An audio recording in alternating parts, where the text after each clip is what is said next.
Hello and welcome to Follow the Money. I'm Gerg Cahiles.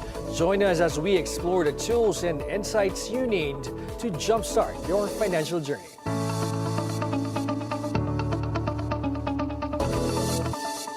The Philippine government has launched the 20 pesos per kilo rice pilot program for full rollout after the elections.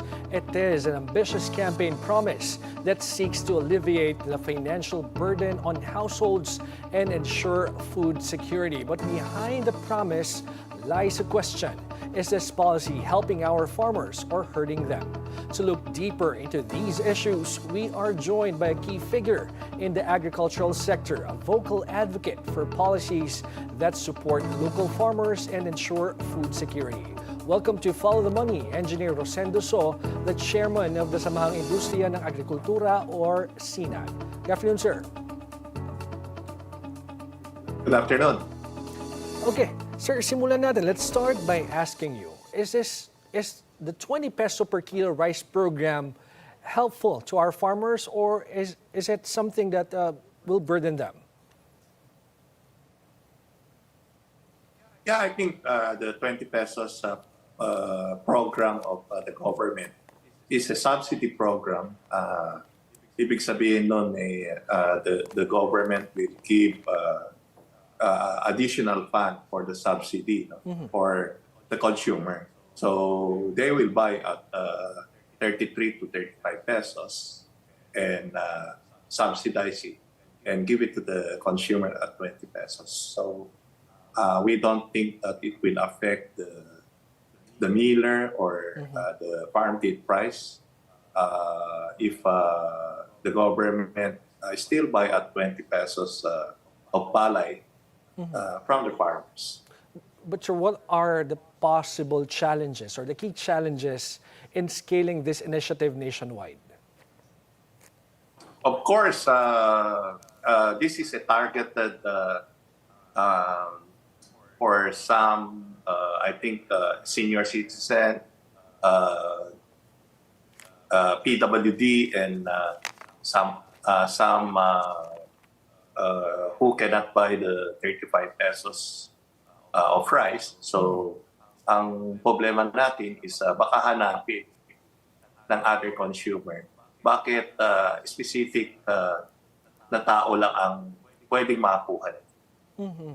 Kumbaga, yung availability for all, hindi po ito malinaw as of now, or at least targeted na talagang yung mga mahihirap nating kababayan will benefit from this. Yes. All right. Now, sir, you said that it's subsidized by the government. Both the farmers, even the consumers will benefit from this program. But in terms of sustainability, kasi po I was looking at numbers from the Philippine Statistics Authority. Yung farm gate price ng dry palay ngayon is at 18.57 per kilogram. And ang NFA, it's buying it for 24 pesos per kilogram. So medyo malaki yung subsidy dito, sir, no? Roughly 5 pesos.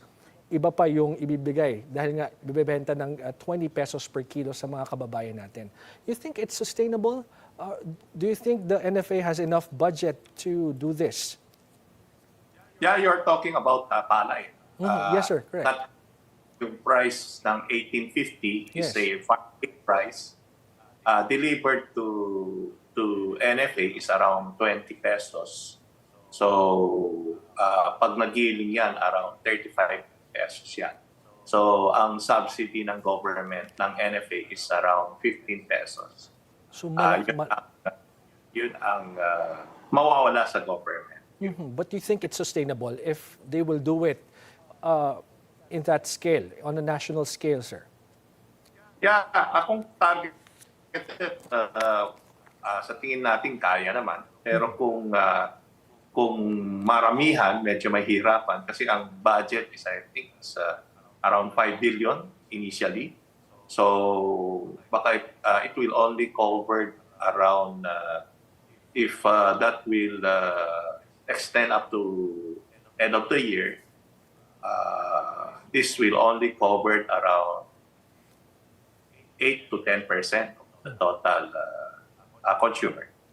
Of course, we are hoping for higher subsidy from the government for the benefit of the farmers and the consumers. But sir, Executive Order 62 reduced rice tariffs to 15%. And earlier, you've expressed concerns about its effectiveness. Can you elaborate on this? Why you believe that the policy hasn't achieved its intended outcomes? Yeah, since July last year up to April this year, the government short of around 24 billion of collection already. No? Kung tuloy-tuloy ito, hindi ang I think mahihirapan ang government talaga ma-achieve yung collection, no? Kasi yung from 35% tariff, it went down to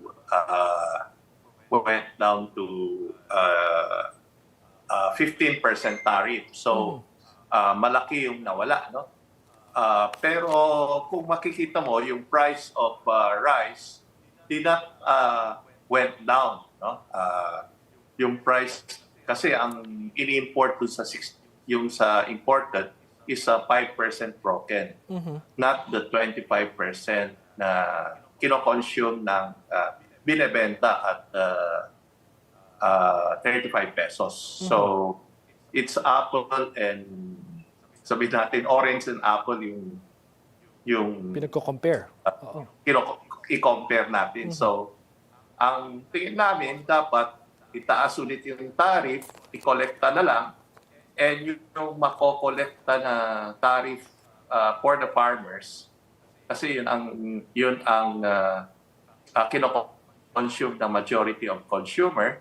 So ibigay yung tariff collected sa ating mga magsasaka so that their production will be lower para at least mas malapit dun sa presyong gusto ng ating Pangulo. Sir, who do you think benefits from a lower tariff for rice? Of course, the importer and the middleman. And in that case, sir, papaano naman yung sitwasyon ng ating local farming? Yeah, kaya we have called the attention of Malacanang, and the Malacanang call up NEDA and Tariff Commission. Nagkaroon kami ng hearing last month. We have give our position to increase back the 35% tariff. We hope the government will study it very well and accept our proposal na ibalik yung tariff para at least yung tariff collected will go to the farmers para mabenta ng mga magsasaka ng mas bababang presyo na palay kasi mas malaki yung incentive na mabibigay sa kanila. Okay, because the tariff reduction, as you mentioned, has led to an estimated $15 billion pesos in forgone revenue. And of course, sabi nyo nga, definitely the local farmers are affected by this. So, sa papaanong paraan po ba pwedeng magasto supposedly? Yung sabi nyo, higher tariffs na lang tapos ibigay yung collection sa mga farmers. Sa paanong paraan po ibabalik sa kanila? Just to be very, very specific about it. Yeah, for last year, for example, yung 15 billion, no? I'm talking between July to December, 15 billion. If we give to 1,000 hectarage, no? Additional 5,000 pesos. So yung production cost will be lower. If the production cost will be lower, the price of palay can be lowered. So kung ganun ang mangyayari, pwedeng kung yung bibili natin sa magsasaka is around 20 pesos, pwedeng bilhin sa kanila 8 pesos dahil may additional subsidy na binigay sa kanila. Yun ang sinasabi natin na mas maganda na lang na mabigay sa kanila para at least kung bilhin natin ng mas mababa yung presyo na palay, hindi sila aangat. Sir, magkano sa ngayon ang average palay production cost? Ang average palay production cost is around 15 pesos to 16 pesos. So sabi niyo po, from 15 to 16 pesos, if it will be subsidized by the government, it can go down as low as around 13 pesos, more or less. Ganun ba? Tama, sir? Yes, yes, kung may bigay lahat kasi last year almost 15 billion ang nawala. For the time of July to December. So this year we think na mas malaki ang mawawala. So ang inaano natin dapat ibalik na yung tariff from 15 to 35%. Okay, speaking of tariffs, sir, kasi global rice prices have seen a decline. So how should the government leverage this trend to benefit local consumers and producers? Yeah, so far, kung makita mo yung pagbaba ng tariff, yung MSRP na sineset is yung 5% broken is still high, no? 45 pesos. Hindi yun ang targeted ng government. So yun ang sinasabi namin. Yung higher, yung 5% broken, nabibili naman ng mga restaurant and mga consumer na kayang bumili. We think na ang concentration dapat is dun sa 25% broken, na in which majority is 90% is galing dito sa local producers. So dapat yun ang i-concentrate, ibigay yung tariff collected and para bumaba yung presyo ng puunan ng mga magsasaka. Now, yung pong after the implementation of the Rice Tariffication Act, no? Nagbago syempre yung role ng National Food Authority, and you've suggested reconsidering the NFA's role in the rice importation. So what changes would you propose po to ensure a more effective and farmer-friendly approach? For us, we don't want NFA to enter again for importation. Okay. NFA should only buy from our farmers. Before we have tried NFA importation, what happened is because there is no, you need around 200 billion pesos, no, to let NFA import.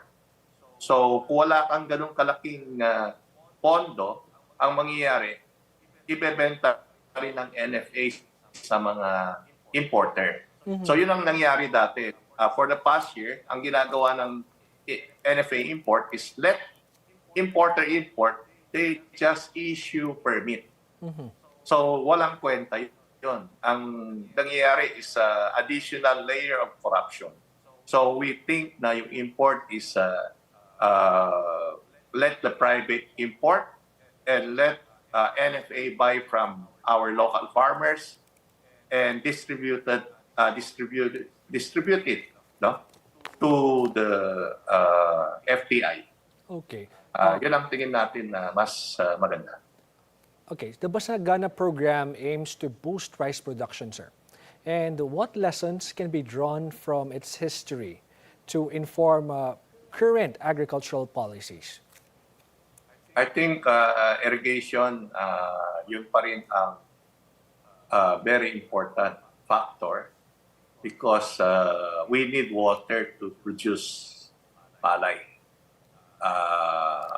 More budget on irrigation. We think yun ang kailangan natin. Have you seen improvements, sir, in the irrigation in the provinces, sir? Yung palay kasi, we need the irrigated area talaga. And most of the time, marami tayong tanim doon sa panahon ng dumadaan yung bagyo. Kasi kulang yung irrigated area natin. Kaya yung production, average production natin, bumababa dahil doon sa nangyayari na calamity, doon sa mga damage, doon sa crop. No? So, dapat talaga mas malawak yung irrigation para at least yung time na hindi dumadaan yung bagyo, malaki yung tanim natin. But infrastructure-wise, sir, may improvement na ba kayong nakita? Because that's a promise of the Marcos administration to improve the irrigation infrastructure. Yeah, sa ngayon, mas maganda naman yung structure na kinonstruct, no? Compare dati. Pero we need more budget for irrigation. Okay, we are taking a short break. Stay tuned as we continue our conversation with SINAG Chairman Engineer Rosendo So.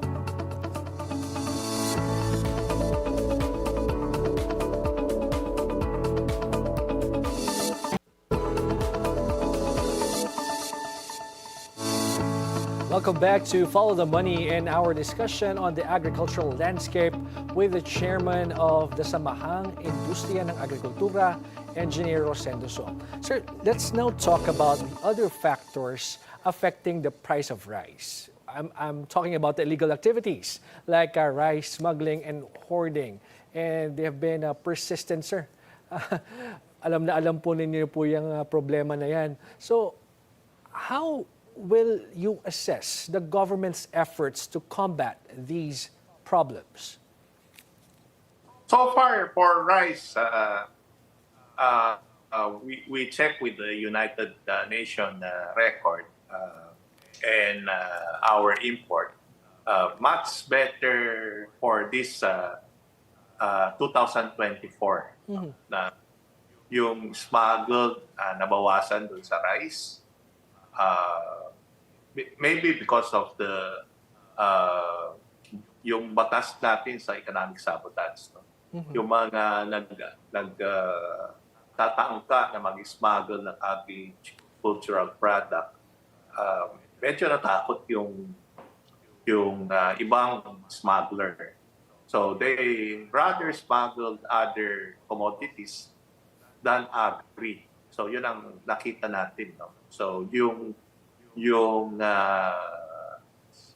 batas na economic sabotage, malaking bagay yon. So we think na it will help, lalo na ngayon na hindi lang yung custom ang yung namenta na batas, hindi yung custom ang may say. Ang may say is ang ating Pangulo. So may task force kasi create. So mas tingin natin mas maganda ngayon kaysa yung naamendahan na doon nagka-problema kasi sa custom. Pero sabi nyo nabawasan. Hindi ito totally na-eradicate. So what else can the government do kung sa perspective po ninyo just to curb and talagang mawala na itong hoarding at pagpasok ng illegal nitong mga bigas at iba pang agricultural products? Yung first border na tinatayo, no? We hope na after itong Bulacan, magawa na rin yung Bisaya, Mindanao. So ang first border, very important yan. Yung commodities pagpasok, totally 100% can be checked inside custom facility, and it will pass through DA, no? Para at least mga commodities ma-check mabuti before going out. Okay. Ngayon kasi ngayon is open close, pupunta na sa consignee.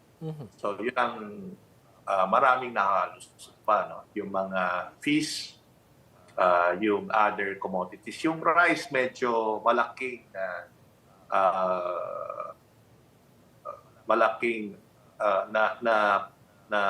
ayos, no? Pero siyempre yung container wala pang 100% inspection, may nakakalusot pa. Kumbaga additional layer of protection and inspection. But sir, please talk about the opportunities that for partnerships between the government and the private sector to further strengthen the rice industry.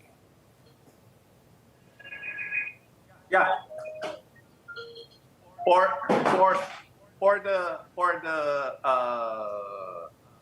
the private sector, yes, willing ang private sector to help with the government. And siguro yung area coverage ng tatamnan, dapat siguro mag-coordinate mabuti para at least lumawak yung area na tatamnan. No? Parami kasing nakatiwang-luwang na rice land dahil natatakot yung owner kung ipapatanim yan, baka magkaroon ng problema. So siguro yung guarantee ng government kung tatamnan yung area hindi makuha, no, na ibalik sa government. Siguro yun ang isang pag-aralan mabuti ng ating gobyerno. Land conversion, sir. It's a popular issue nowadays. Babawasan yung mga lupang tinataniman at ginagawang industrial zones or residential zones. Yeah, basta wag yung irrigated area. Pero siyempre, we need development. Marami naman area na pwedeng i-develop. Wag lang doon sa specific na irrigated area. Now, sir, looking ahead, what pricing policies do you believe will best support both consumers and producers? The price, I think, kung yung presyo ma-maintain sa 35 pesos ang bigas, I think fair sa consumer yun. And sa farm gate naman, ma-maintain yung 19 pesos to 20 pesos. We think na walang problema pag yun ang presyo na masustain ng ating local farmers and yung consumer naman, we don't think na mag-aangal sa 35 pesos. 35 pesos per kilogram for the consumers and farm gate price at 19 to 20 pesos. Thank you very much po for sharing your expertise and vision with us today, Engineer Rosendo So, the Chairman of the Samahang Industriya ng Agrikultura. Thank you. Rice at 20 pesos, for some, it sounds like a relief. For others, it is a warning sign. The issue isn't just about cost, it's about sustainability. Achieving 20 pesos per kilo rice for all is a multifaceted challenge that requires coordinated efforts across policy, production, and public engagement. The path forward lies in empowering local farmers, ensuring sustainable practices, and fostering collaborations that prioritize food security. Before we go, Nobel Prize-winning economist and political philosopher Friedrich Hayek has this to say. The curious task of economics is to demonstrate to men how little they really know about what they imagine they can design. And that's it for today's edition of Follow the Money. I'm Gerg Cahiles. Thank you for watching. Keep it here on BNC, the Bilyonaryo News Channel, always on top.